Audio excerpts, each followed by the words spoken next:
It was Father's Day when I showed up at my daughter's house, holding my grandfather's pocket watch tightly in my hand. I knocked with a hopeful smile, eager to present her with this treasured heirloom that had been passed down through 3 generations. But the moment the door opened, Stephanie looked at me with icy indifference, like my presence alone irritated her. "Oh, it's you, Dad," she muttered flatly, not even glancing at the small gift box I carried. "My name is Victor Reynolds. I'm 58 years old. I served 20 years in the Navy, then spent another 20 working as a construction engineer before retiring last year. That single Father's Day shattered everything between me and my daughter. I had spent $275 restoring that pocket watch money I could barely spare from my pension. But it was my grandfather's watch, the same one he carried through World War II. I believed Stephanie would cherish it the way I always had. I stepped into her mansion, the same one I helped her buy with a $45,000 down payment 4 years ago. 3 stories in the nicest part of town, complete with a pool and a 3-car garage. I had even mortgaged my own home to help secure her loan. "Happy Father's Day, sweetheart," I said, forcing warmth into my voice. "I brought you something meaningful that belonged to your grandfather." Stephanie let out a tired sigh, as if I were some inconvenience. "Just leave it on the counter, Dad.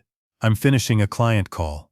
I walked into the marble kitchen, part of a renovation I funded with $8,500, and carefully placed the watch box down. Through the window I saw my grandson Noah splashing in the pool with his friends. He was 10 years old now, and barely acknowledged me anymore. I stood there for 20 minutes, listening to Stephanie talk business on her phone. She was a successful corporate lawyer, earning well, yet somehow there was always another emergency that needed my help. Just last month, it had been $4,200 for some investment Troy, her husband, had pushed. When she finally entered the kitchen, she looked flawless as always. Designer outfit, perfect manicure, all funded by the loans I had given her over the years. Loans that were never repaid. "So Dad, are you staying for dinner, or just dropping off whatever that is?" Her voice was cold as steel. I swallowed hard. "I thought maybe we could spend some time together. It's been 6 weeks since I've seen you." She rolled her eyes before finally looking at me, and that look froze my blood. There was no love, not even annoyance, just pure, undeniable disdain. "Dad, we need to talk," she said, motioning toward the kitchen island. "Sit down."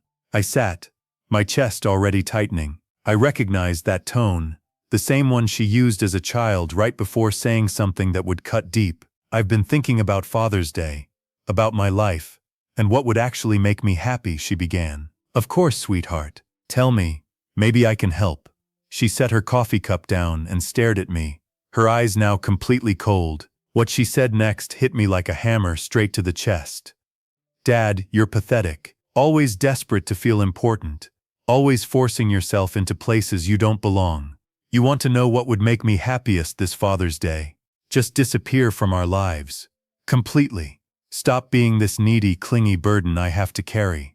Her words didn't just hurt. They shattered something deep inside me. 20 years as a single father after my wife passed. 20 years of double shifts to pay for her college, law school, wedding, her home. $165,000 in total when I calculated it later. "Stephanie," I said, my voice trembling, "I'm your father. I gave up everything for you after your mother died." "And that's the problem," she snapped, rising from her seat. "You made me your entire world, and now I can't breathe. You think your sacrifices give you control over my life? They don't. They just make you pathetic." The word echoed in my mind like a gunshot. This was my daughter. The little girl I raised alone since she was 12. The one I comforted through nightmares about her mother. The one I worked 3 jobs to support through college. "But sweetheart, I just want to be part of your life. Part of Noah's life." "That's exactly what I'm telling you," she shot back. "Your constant need to be involved is exhausting. You're like a sad old man who refuses to accept that he's no longer useful. Focus on yourself for once, and leave us alone." I stood up, my legs trembling so badly I could barely stay upright. I grabbed my keys, leaving the watch behind, hoping maybe Noah would value it someday. "I can't believe you'd say this, after everything I've done for you," I whispered. She actually smirked. "Everything you did was just to make yourself feel needed. But guess what, Dad? We don't need you anymore. We haven't for years. I walked toward the door, each step aging me a decade. Before leaving, I turned back one last time. There was no regret in her eyes, only impatience, waiting for me to disappear. Happy Father's Day, Stephanie, I whispered, closing the door behind me. What she didn't realize was that her words had awakened something inside me that had been dormant for decades, not rage, but clarity. I returned to my small two-bedroom house and sat on the couch where I used to read bedtime stories to her after her mother passed. Her words kept repeating, "You're pathetic. Your usefulness is over." But this time, instead of just pain, something else surfaced. Anger. Real anger. That night, sleep never came. I replayed every sacrifice I had made. When Stephanie was 15 and lost her mother to cancer, I could have remarried. I had been seeing Sarah, a kind nurse who understood everything, but Stephanie begged me not to bring another woman into our lives. So I stayed alone, dedicating everything to raising her. When she switched majors twice in college, I paid the extra tuition without hesitation, $31,000. When she graduated law school and needed a car, I took out a $12,000 loan. When she married her first husband, I paid $22,000 for the wedding. When that marriage collapsed and she met Troy, I helped fund their dream home. The next morning, I did something I had never done before. I opened my filing cabinet and pulled out every receipt, every loan document, every bank statement. Sitting at the kitchen table with a calculator, I added everything, $165,000. That's what I had poured into her life over 20 years, only to be called pathetic on Father's Day. But as I stared at those numbers, something shifted. For 2 decades, I had been manipulated by someone who saw my love as weakness, instead of the sacred bond it was meant to be. If I had invested that $165,000 into my own future, my own happiness, I'd be thriving right now. Instead, I was scraping by, stretching my pension, being told I was no longer needed. At 6 a.m. the next morning, I picked up my phone and did something both terrifying and freeing. I blocked Stephanie's number, then Troy's, then every contact connected to them. It was a small act, but for the first time in decades, I felt in control. I showered, wore my best suit, and went straight to the bank. Stephanie and I had a joint emergency account I'd been funding for years, just in case she needed help. It held $5,800, supposedly for emergencies, but really, it was just another door into my finances. "Good morning, Mr. Reynolds." The manager greeted me warmly. "What can I do for you today?" "I'd like to close joint account number 4462789, I said calmly. "Transfer everything into my personal account." He blinked in surprise. "Are you certain? That's a significant amount." "I'm absolutely certain." I signed without hesitation, and I wanted it done immediately. Watching that $5,800 return to me filled me with something I hadn't felt in years: power, control, ownership of my own life again. But I was only getting started. My next stop was the mortgage office. When Stephanie and Troy bought their home, I hadn't just helped with the down payment, I co-signed the loan. My name was on the deed, meaning I had legal rights. "Mr. Reynolds," the loan officer greeted me. "What brings you in today?" "I need to review the mortgage where I'm listed as guarantor," I said. "I want to understand my rights." She spread out the documents. "As a co-signer and partial owner, you have options if payments are missed, including protecting your financial interest." "And if they've already missed one?" I asked. Her eyebrows lifted. "Have they?" What she didn't know was that Troy had casually mentioned losing $15,000 in a crypto scheme and missing their May payment. He'd said it like I'd automatically step in again. "I believe they have," I replied. "What are my options?" "You can initiate a review, even begin proceedings to recover your investment." "Then I'd like to start that process," I said, signing immediately. Walking out of that office, I felt weightless. For 20 years, I had been their safety net. Now, they would learn what it meant to fall. My next stop was somewhere I hadn't visited in years, a travel agency called New Horizons. I had kept their Costa Rica retirement brochure hidden away, a dream I never pursued because I was too busy funding Stephanie's life. "Good afternoon." The consultant smiled. "How can I assist you?" I'm interested in your Costa Rica retirement program, I said. What would it take for a 58-year-old veteran to start over? The consultant, Maria, handed me a folder. With the pension you earned through service and the savings you built over the years, you could enjoy a truly comfortable life in Costa Rica. There's a tight-knit veteran community there, and living expenses run roughly 40% lower than in the US. Have you ever considered launching a business? A lot of retirees do. Fishing charters, especially, are a favorite among Americans. You could likely get one up and running for under $25,000. As she continued explaining, something unexpected stirred inside me. I felt genuine excitement for the first time in years. Not the kind that comes from fixing someone else's mess or carrying their burdens, but something deeply personal, hope for my own future. I leaned forward and said, I'd like to book a trip to explore. Then I added, what's the soonest I can go? Maybe next week? She smiled and replied, I can take care of all the arrangements. I walked out of that office, holding a one-way ticket to San Jose, my chest lighter than it had felt in 2 decades. The following days felt like waking from a long, suffocating 20-year sleep. For once, my choices were mine, not dictated by Stephanie's needs or demands. And I won't lie, it felt incredible. By Tuesday, my phone wouldn't stop vibrating. Even though I'd blocked Stephanie's number, she kept calling from different phones, Troy's, her office line, probably even borrowed ones. I ignored every single call, letting them all go to voicemail. After an hour of silence, I finally listened. The first message sounded confused. Dad, I can't reach you. Call me back. The second carried irritation. Dad, this is ridiculous. Whatever game you're playing, stop. The third was filled with panic. Dad, the mortgage company called. They want to talk about our loan. What did you do? By the fifth message, she was nearly hysterical. Dad, you can't just vanish like this. We need to talk. One by one, I deleted them all, without replying. For the first time in 20 years, I chose silence. Stephanie's crisis was no longer my responsibility. On Wednesday, my neighbor Gary came by. Good man, retired firefighter. He'd watched me give everything for Stephanie over the years. We'd spent countless evenings in my backyard, sharing beers and talking about ungrateful kids. Vic, he said, settling into my living room with his coffee. You look different. What's going on? So I told him everything. Every harsh word from Father's Day. Every detail of my plan to disappear. When I finished, Gary sat quietly for a long moment before shaking his head. Jesus, Vic. After everything you've done for that girl, raised her alone, paid for everything, and she calls you pathetic? I exhaled slowly. The worst part is how easily she said it, like it meant nothing, like I was just some worn-out piece of furniture she could toss aside. He looked at me carefully. So you're really going to Costa Rica? Tickets already booked, I said, showing him my phone. I leave Monday.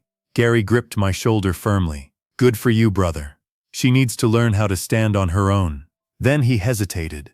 But, won't you miss your grandson? That one hit deep. Noah was the only innocent soul in this entire mess. Yeah, I admitted. I will. But if I stay, all I'm teaching him is that it's okay to treat people like garbage as long as they love you enough. Gary nodded slowly. You know what? You're right. Maybe this is the lesson they all need. I asked Gary for one final favor. I wanted Stephanie to believe I had completely vanished, at least for a while. Gary would stop by Thursday evening and discover the letter I planned to leave behind. Don't worry, Gary said with a grin. I'll make it convincing. 2 days of calling you, getting worried, then using my spare key to check in. That night, I sat down to write the most important letter of my life. I wrote, rewrote, and refined every line for hours, making sure each word would strike like a hammer. My dear daughter, I began, you said I was pathetic, that my usefulness had run out. You told me to disappear from your lives forever. I've decided to grant that wish. By the time you read this, I'll be gone, finally living the life I should have chosen years ago, instead of pouring everything into an ungrateful child. Page after page, I documented every sacrifice, every dollar spent, every opportunity lost, every piece of my life I had given up for her. I attached copies of receipts, loan papers, and bank statements. Enclosed are the legal documents I signed this week, I continued. You'll see that I've exercised my rights as guarantor on your home due to your missed payment. I've also closed our joint account and canceled the insurance policies I've been covering for your family. I outlined in detail every consequence she would now face without me. No more emergency funds, no more safety net, no more pathetic father stepping in to rescue her. You wanted me gone, I wrote. Congratulations. Your life may feel lighter without me, but it will also become far more expensive. I hope you remember this every time you're forced to solve your own problems with your own money. The letter stretched across 8 pages. I signed it simply, your pathetic father, who finally learned his worth. Thursday morning, as I packed 2 suitcases with the only things that truly mattered, a loud pounding shook my front door. I looked through the peephole. Troy stood there exhausted, like he hadn't slept in days. I opened the door but didn't invite him inside. Victor, he started, his voice strained. Stephanie told me everything. What she said was awful, completely unforgivable. But please don't tear this family apart. I frowned slightly. Tear your family apart. I'm just honoring her request. She told me to disappear. He ran a hand through his hair. The bank called. They're reviewing our mortgage because we missed a payment. One payment, I replied calmly, that you conveniently forgot to mention when you asked me for $4,200 2 weeks ago for that guaranteed investment. Troy dropped his gaze. There was nothing he could say. Please, he begged, give me a chance to fix this. I'll make Stephanie apologize. I almost laughed. Troy, you can't force someone to feel remorse. She showed me exactly who she is, and this time, I actually listened. But the house, Victor, we'll lose everything. No, I corrected him quietly. You'll lose everything I paid for. There's a difference. And Noah, he loves you. That one cut deep. But I was prepared. Noah will learn something valuable. Actions have consequences. Maybe that lesson will shape him into a better man than his mother ever became. Troy's face crumbled. Please, Victor, I'm begging you. Begging won't change anything, I said, slowly closing the door. Tell Noah I love him. And maybe one day, when he's older, he'll understand why his grandfather had to teach his mother about respect. Friday marked my final day in the city where I'd spent my entire adult life. I walked through places filled with memories. The naval base where I served, the construction sites I managed, the park where I once took Stephanie as a child. It felt like a quiet farewell to a life I had lived entirely for someone else. Saturday morning, Gary showed up, coffee in hand and a wide grin on his face. Ready for your great escape, Vic? More than ready, I said, rolling my suitcases toward the door. I've got your spare keys and the letter for Stephanie, Gary said. Don't worry, I'll play my part perfectly. 2 days of calls, growing concern, then I check in and find the place empty. Just remember, I said as the taxi arrived, you've got to look genuinely worried. Say you tried calling for 48 hours, got nothing, then found the letter on the kitchen table. Gary laughed. Vic, I did theater in high school. This will be the performance of a lifetime. As the taxi pulled away toward the airport, I glanced back at my small house one last time. Strangely, I felt no regret. It was as if I had finally broken free from a prison of my own making. The flight to Costa Rica lasted 9 hours. For once, no one could reach me asking for money or favors. During that long journey, I wrote everything down in my journal. For the first time in 20 years, I was doing something purely for myself. When I landed in San Jose, a young man from the agency was waiting with a sign. His name was Carlos Martinez. Friendly, warm, the kind of person who reminded me why I chose this path. Mr. Victor, he greeted me.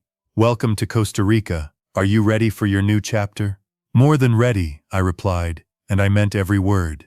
Carlos drove me to a modest yet beautiful house near the beach in Manuel Antonio, arranged by the agency while I decided on staying permanently. It had a porch overlooking the Pacific Ocean, and a small workshop, perfect for the woodworking I'd always dreamed of trying. Here's everything about the area, Carlos said, handing me a folder. Fishing charters, veteran groups, Spanish classes, and business opportunities. I've also scheduled your meeting with a financial advisor for Wednesday. That afternoon I did something I hadn't done in years. I walked with no destination, no pressure, no one depending on me. I wandered along the shoreline, watching pelicans glide over the waves and fishing boats drift in the distance, until I found a small restaurant where I ordered fresh fish and a cold beer. As I sat there eating, I started calculating how much I had spent on Stephanie in just the past 3 years. All the help with the house payments, the car repairs, the so-called emergencies, Troy's failed investments. It added up to at least $47,000. That money could have easily bought me a beautiful place here outright. It was 7 p.m. in Costa Rica, which meant 9 p.m. back home.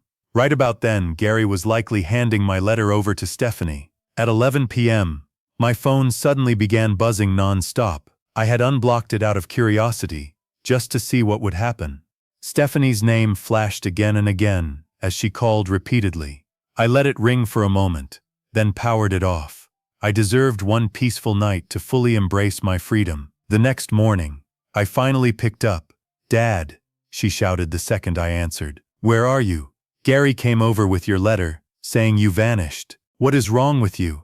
"Hello, Stephanie," I replied calmly, my eyes fixed on the endless blue of the Pacific Ocean. "Did you read the letter?" "I did. Are you out of your mind? How could you do this to us?" "I'm doing exactly what you told me to do. You said I was pathetic and ordered me to disappear from your lives forever. Mission accomplished." "I didn't mean it. I was just stressed about money and took it out on you." The same old strategy. Shift the blame. Make it about my reaction instead of her cruelty. "Stephanie, for 20 years, my entire life revolved around you. I sacrificed everything. My money, my dreams, my future. And when all I asked for was a little respect and appreciation, you called me pathetic and said I was no longer useful. Where are you? Please, just come home. We need you." How ironic. Now she needed me.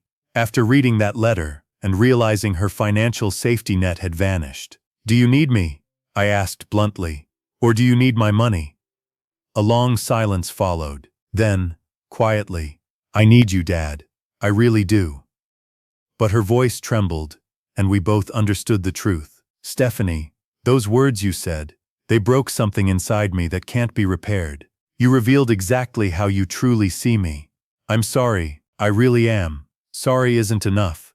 Some damage can't be undone. But maybe those words were the greatest gift you ever gave me, because they finally woke me up." "What do you mean?" "I mean I'm finally living for myself, and it feels incredible." 3 weeks later, I was fully immersed in my new life. I joined a woodworking group, enrolled in Spanish classes, and started learning the fishing charter business alongside other American expats. My finances weren't just stable, they were thriving. The bank finalized my claim on Stephanie's house. As the guarantor, once they defaulted, I recovered my original $45,000 plus interest, a total of $52,000 back in my hands. With that money, I purchased a small beachfront property and launched my own fishing guide business. Within 6 months, I was fully booked with tourists, earning more than my pension had ever given me. A year later, one final email from Stephanie arrived. She had lost the house, moved into a small apartment, and Troy was working a regular job instead of chasing get-rich-quick schemes. "Dad," she wrote, "I finally understand what I lost when I lost you. Not just the money, but the one person who loved me unconditionally. I hope you're happy, because you deserve to be." I held on to her words, not as a victory, but as proof that some bridges once burned can never be rebuilt. Now 2 years later, I sit on my porch watching the sun sink into the Pacific horizon. I own a thriving business, I'm surrounded by genuine friends, and I have more money saved than ever before. But most importantly, I reclaimed my self-respect. Stephanie once said my usefulness was over, and told me to disappear forever. In a way, she was right. It turned out to be the greatest gift I ever received, just not in the way she intended. Because sometimes, the most powerful thing you can do is walk away from those who take you for granted, even when that person is your own child. And sometimes, the ones who hurt us the deepest end up teaching us the most valuable truth, that we are worth far more than we ever believed. Real love isn't about sacrificing yourself until nothing remains. It's about valuing yourself enough to demand respect in return. When someone shows you who they truly are, believe them the first time, even if it shatters your heart. If this story moved you, don't forget to like, Share and subscribe to A Father's Wrath for more powerful and emotional stories like this.